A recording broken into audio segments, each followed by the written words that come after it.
Përshëndetje të dashur fëmijë. Sot jam me një nga dy gjyshet që premtuam që do kemi në program. Sot jemi me zonjën Ana Prifti. Tet Ana, shumë faleminderit që gjete kohën për programin, po sidomos për fëmijët që na ndjekin. Sa me fat jemi fëmija, po jo, kemi një gjyshe vërtet që lexon për ne sonte. Tet Ana, unë e di që ti ke qenë mësuese për 32 vjet. Edhe është një mision kaq fisnik, që ke ndikuar breza, mund të them. A mund të bëj një pyetje, të lutem? Cili ka qenë ai moment kur ti e dije që ky ishte misioni jot në jetë? Kur isha e vogël, më pëlqente të bëhesha arkitekte. Ishte një dëshirë e jemja. Kisha dëshirë që ta rregulloja, ta zbukuroja Shkodrën, qytetin tem. Por më doli e drejta studimit për fizik. Që atë, domethënë që në fillim e pëlqeva si lan. E desha edhe në gjimnaz, po më pëlqeu edhe si lan. Edhe u lidha me te. Mandej me kalimin e kohës sigurisht u lidha dhe me nxënësit me cilit kam punu kaq vjet. Sa me fat ato nxënësit kanë pas që mësuese, Ana? Fizika nuk ka shkollaj. Po megjithatë mirë. Ti sqarojmë çik fëmijët, në Shqipëri, në kohën tonë, ne nuk e zgjidhim dot se ku do të shkonim. Na thoshte shteti se ç'a dege tu të zgjidhnim. Po megjithatë, fati nxënësve të Anës, si dhe Ana zgjodhi fizik, ai doli për fizik dhe kështu u bë mësuese fizike. Shumë faleminderit që na tregove, Ana. Po mirë, kush ka qenë libri yt i parë, mbanon? Libri im i parë ka qenë Zemra e Edmund Damicis, kurse romani i parë ka qenë Të mirë të Victor Hugoit. Wow, Zemrën nuk e kam lexuar, Të mirët sigurisht e kam lexuar. Jam gëzuar shumë kur ma ka bë dhurat i mat. Sa me fat, sepse edhe babai juaj ishte fizikant apo shkencëtar? Jo, babai jem ka marru në Itali, kolegjin militar në Rom, pastaj në Modena Akademinë Ushtarake dhe në Parma aplikacionin. Po prandaj që ka qenë ushtarak. Prandaj atë ta bëri librin Zemrat nga autor. Në rregull. Po mirë, unë e di që ti ke përgatitur një përallë, më duket, për fëmijët, apo jo? Po. Nëse ke mundësi, mund të thuash pastaj ndonjë mësim që ti mendon se duhet marrin fëmijët nga kjo përallë? Mbasi ta lexosh përallën? Apo përpara? Kur të duash ti? Tash përalla ka të bëjnë më shumë me atë guximin e një vajze që të çojë deri në fund atë dëshirën e saj. Dhe kjo sigurisht do vullnet, do guxim, do t'jesh edhe i mençur, se nga njëherë guximi pa mençuri ka përcen atë që duhet. Edhe unë i them fëmijëve që në qoftë se keni një dëshirë të madhe, ta realizoni.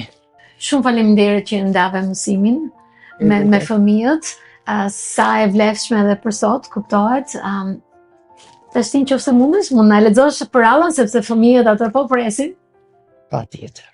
Na ishte një herë në një fshat të vogël të rrethuar nga male të larta dhe pyje të dendura, një vajzë quajtur Elira. Fshati quhej Luginë e Dritës, sepse çdo mëngjes dielli dukej sikur nalej aty më gjatë se kudo tjetër, duke e mbushur vendin me një dritë të artë e të ngrohtë. Elira nuk ishte si vajzat e tjera. Ajo kishte një zemër të madhe dhe një kuriozitet të pashuar për gjithçka që e rrethonte. Të gjithë në fshat e njihnin për dashurinë e saj ndaj natyrës. Ajo fliste me lulet, përshëndeste zogjt dhe i njihte të gjitha shtigjet e fshehta të pyllet. por me të gjitha Elira kishi një ëndër, të gjente burimin e zërit të pyllit. Një vend i lashtë për cilin flisnin vetëm të moshuarit në mbrëmje pranë xhakut. Thuhej se ai burim kishte fuqi magjike dhe kushdo që pinte prej tij mund të dëgjonte zemrën e botës. Shumë kishin provuar ta gjenin, por askush nuk ishte kthyer me përgjigje. Disa thoshin se burimi nuk ekziston. Të tjerët se ruhej nga një krijesë misterioze. Një mramje dimri, ndërsa bora binte lehtë dhe zjarri kërciste në xhak, gjyshja e Elirës i tha: "Mos harro bi, që jo çdo gjë e madhe gjendet me sy. Disa gjëra duhen kërkuar me zemër." Këto fjali mbetën thellë në mendje. Kur erdhi pranvera dhe Debora u shkri, Elira vendosi të nisej që të gjente burimin e zërit të pyllit. Mori me vete një torb të vogël me bukë, pak djath dhe një shishe ujë. Para se të larguhej, gjyshja i dha një varse të vjetër me një gur të kaltër. "Ky nuk është thjesht një gur," i tha ajo. "Ai ndriçon vetëm kur je në rrugën e duhur." Elira e vendosi në qafë dhe u nis drejt pyllit. Ditët e para ishin të lehta. Ajo niqte shtigjet që njihte, përshëndeste pemë dhe knonte me zogjt. Por, sa më thellë hynte në pyll, aq më i heshtur bëhej ai. Zogjt pushuan si kënduari dhe era filloi të frynte ndryshe, si një pëshërtim e fshehtë. Një masdite ndërsa po kalonte pranë një proj, dëgjoi një zë të dobët: "Nim, ju lutem, nim." Elira ndaloi dhe shikoi përreth. Në një kaçull të dhendur, gjeti një dhelpër të vogël të kapur në kurth. "Mos ki frikë," i tha ajo, me zë të poshtë. Me kujdes, ajo e liroi dhelpërën dhe kafsha u ngrit me njëherë dhe e pa në sy. "Ti je ndryshe nga të tjerët," tha dhelpëra, me zë njeriu që e habiti Elirën. "Shumë do të më kishin lënë aty." Elira buzëqeshi dhe i tha: "Çdo krijesë meriton një shans." Dhelpëra i bëre një përkulje të vogël. "Nëse ndonjëherë ke nevojë për ndihmë, më thirr. Emri im është Liri." Dhe me aq, ajo u zhduk në pyll. Udhimi vazhdoi. Pas disa ditësh, Elira arriti në një pjesë të pyllit ku pemët ishin aq të larta sa nuk lejonin dritën të kalonte. Aty gjithçka ishte errët dhe lagsht. Pritur, varsja që kishte varë në fyt, filloi të ndriçonte lehtë. "Elira," një zë i thellë dhe i rënd u dëgjua. Nga hija doli një ari.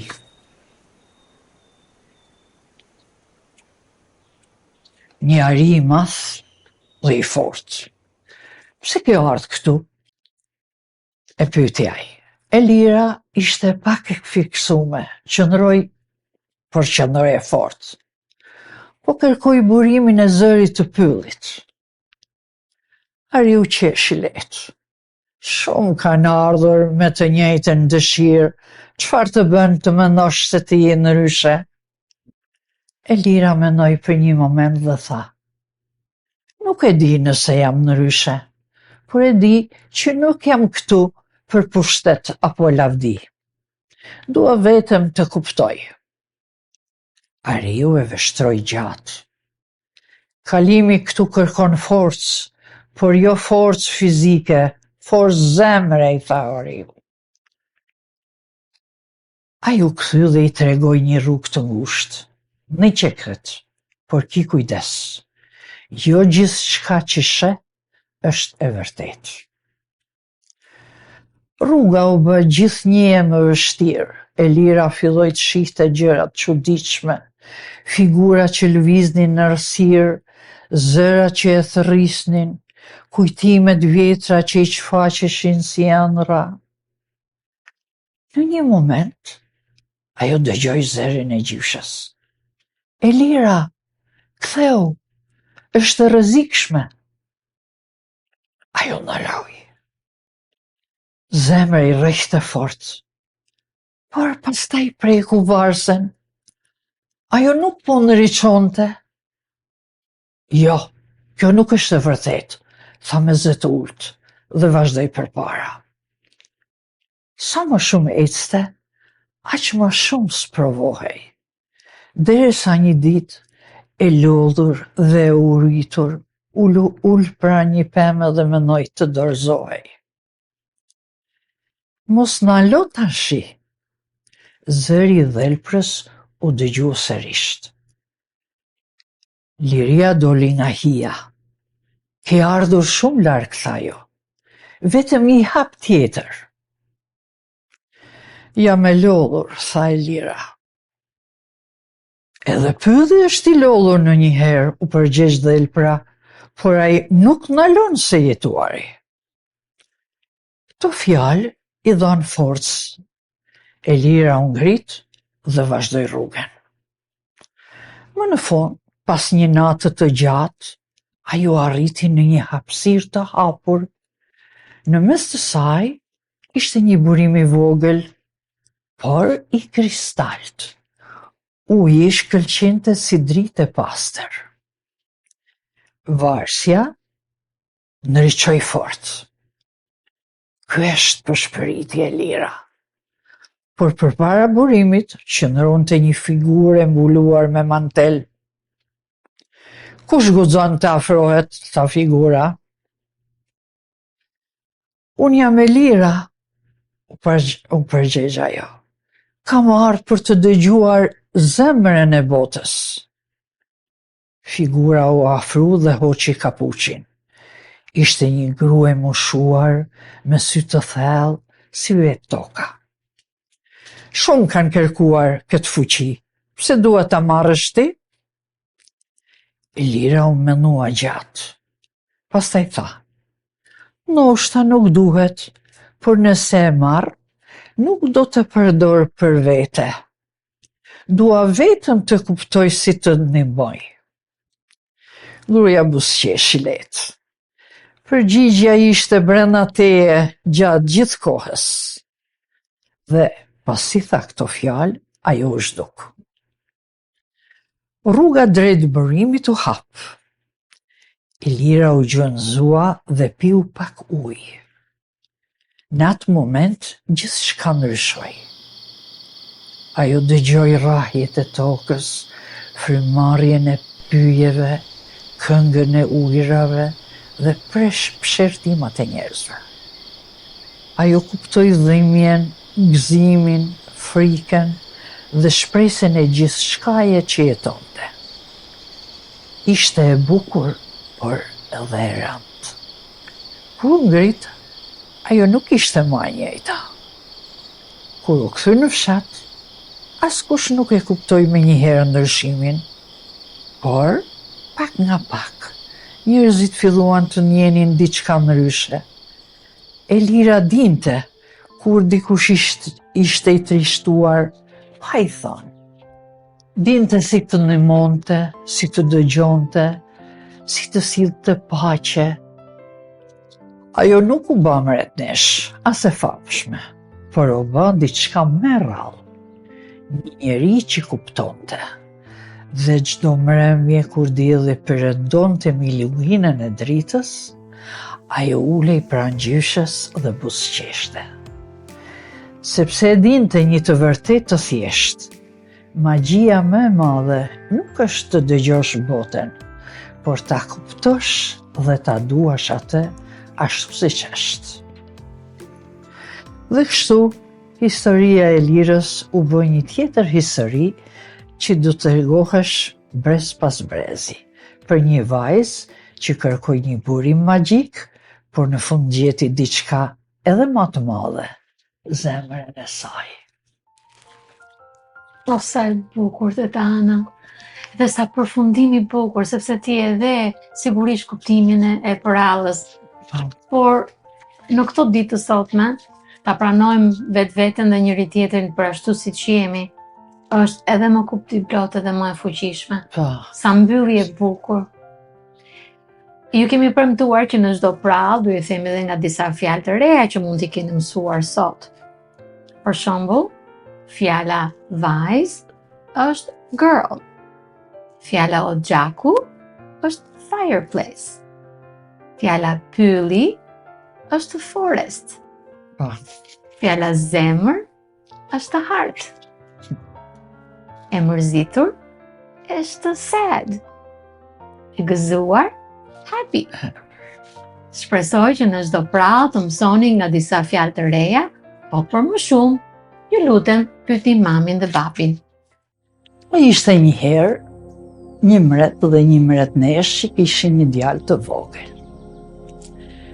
Mreti e mësonte djalin që e merrte me vete në gjuhë e tij, me vete në raste të ndryshme dhe mësonte se si të luftonte, që të mbronte vendin dhe njerëzit e vet. Kurse mamaja, nana mretnesh, donte që djali të bëhej një djalë i mençur, i sjellshëm, që t'i donte njerëzit, t'i respektonte, pavarësisht nga sëra e tyre. Kaluan vitet dhe djali u bë një princ i bukur dhe i mençur, që e donin të gjithë. Mretnesha mendoi që i erdhi koha që të martohej dhe filloi të sillte princesha të ndryshme nga vende të ndryshme. Por princit nuk i pëlqeu asnjë. Gjithashtu as mretneshës nuk pare i pëlqeushin asnjëra, sepse ajo thoshte që një mretnesh e vërtet nuk është ajo që është bi mreti dhe mretneshe, por ajo duhet të ketë një zemër të pastër, duhet të jetë e mençur, duhet të jetë punëtore dhe duhet t'i dojë njerëzit. Dhe këtë ajo nuk e gjeti, princi nuk e gjeti në asnjë nga princeshat që i u rekomandu. Atëherë mretnesha i tha: "Bir, nisu, gjeje vet kut, nisu dhe gjeje vet kut. Kur ta gjesh, sille në shtëpi." Princi u nis dhe shkoi në një mretni. Atje sapu mreti me mretneshën e parë, princin e bukur të mençur, me një herë nisën drejt vajzës së tyre.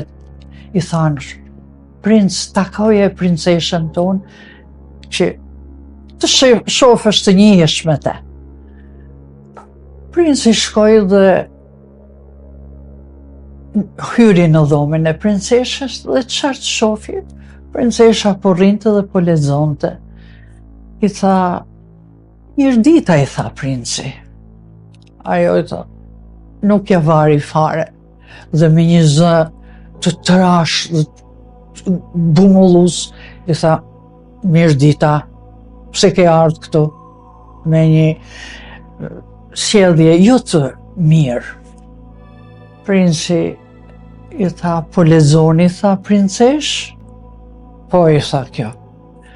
Po princi në fillim nuk e kuptoi sepse kishte këtë zë dhe këtë mënyrë të folëri dhe mendoi mos ishte ftof, edhe i tha, t'ju sedh një qaj se nofta po ju dek fyti? Jo, s'ka nevoj, tha jo. Atëherë princi u largu i tha, po ju le të lexoni dhe nuk po ju bezdis. Dhe iku u largu. Shkoj në një mbretëri tjetër dhe po aty, në takimin që pat me princeshën, ka një princesh që ishte ullë para një tavoline të madhe, të mbushur me ushqim, dhe po hante me babëzi duke mbllaqitur me të madhe. Princi kur e pa, ju presh Terezia, ju presh gjaku. Dhe i tha, princesh, nuk po ju bezdis se po hani dhe po më vjen keq që t'ju shkëpus. Ajo s'ja vari fare. Edhe princi iku prap. Kaloj lumej, kaloj male, kaloj fusha. Gjithkon as kërkon zgjeti atë që dote. Atëherë vendosi po kthehem në shtëpi.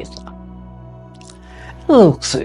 Kur e pa mbretnesha, edhe u gëzu që i erdhi djali, edhe më ndaj, shqyqyrë nuk më paska pru një princesh që nuk e dua unë, nuk e paska gjetat e që e porosita unë. Edhe kalun ca ditë, kur një natë filloj një stuhi e fuqishme. Edhe të gjithë u mblodhen të sala e madhe që kishin një dhomë të madhe, edhe mreti i porositi shqiptore të myllin dyrt edhe të prisnin sa të mbaronte stuhia. Në atë kohë unë ndëgju një trokite e fuqishme, bam, bam, bam. Thë mreti, kush do jetë tashi? Në këtë stuhi, në këtë shi, në këtë rrebesh? Edhe i tha shqiptorit, hape deren se mund tjetë në një kalor së në një oltar që ka hum rrugën ose që e ka xhan shiu edhe s'ka kurri. Mbretnesha, mos ishte më afër derës, vrapoj dhe hapi deren. Kur përpara ç'të shofi, një vajzë të lagur, të qullur, me flokë të artë, deri në gjysmë të shpinës, që po kullonte ujë. Edhe mbeti e shtangur i tha mretit që këtu është një vajzë, futem mrena dha urdhër mreti. Edhe e futem vajzën mrena. Ajo ishte me rrobe të me balt, e lagur, dhe duke si një vajzë thjesht çfarë do.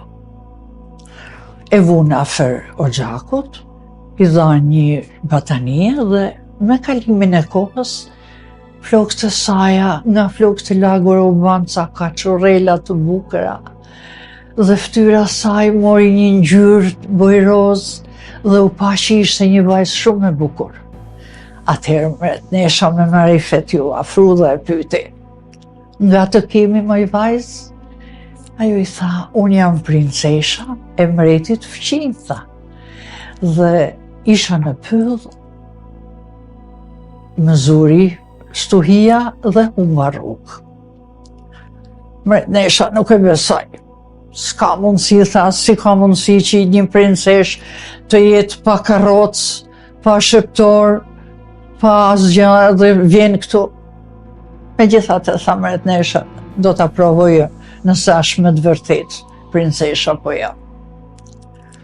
Edhe i tha që sonte do flesh, tha, në domën e miqve, mysafirve.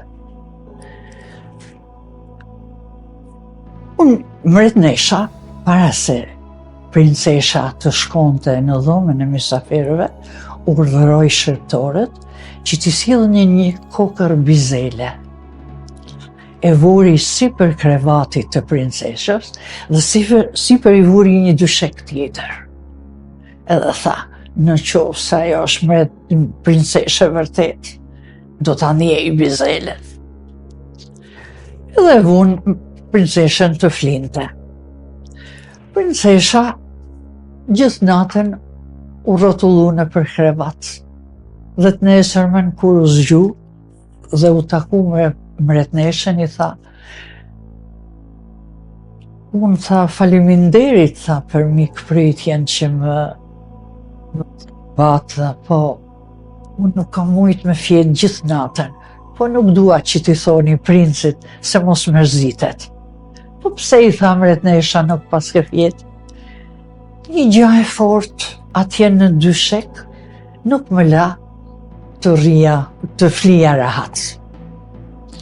Në këtë moment, mbretnesha e kuptoi që kjo ishte me të vërtet një princesh, sepse gjatë muhabetit që kishin ba bashk në darkë, princesha ishte, u tregu një vajzë e mençur, e sjellshme, edhe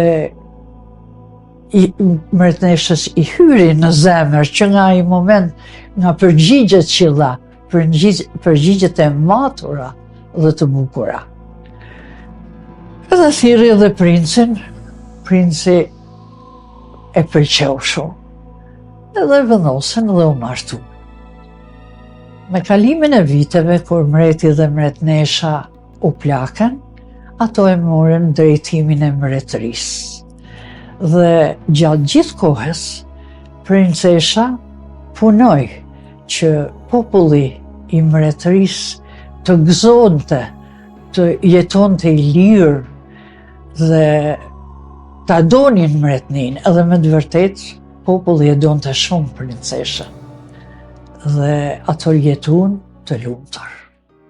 Shpresoj që keni pëlqyer përallat, u kënaqet me teta Anën sepse unë vërtet u kënaqa shumë. Nëse keni fjalë që doni të dini se cili është kuptimi, përveç atyre që shpjeguam, pyetni prindrit, ju lutem, dhe shihemi së shpejti. Mirupafshim.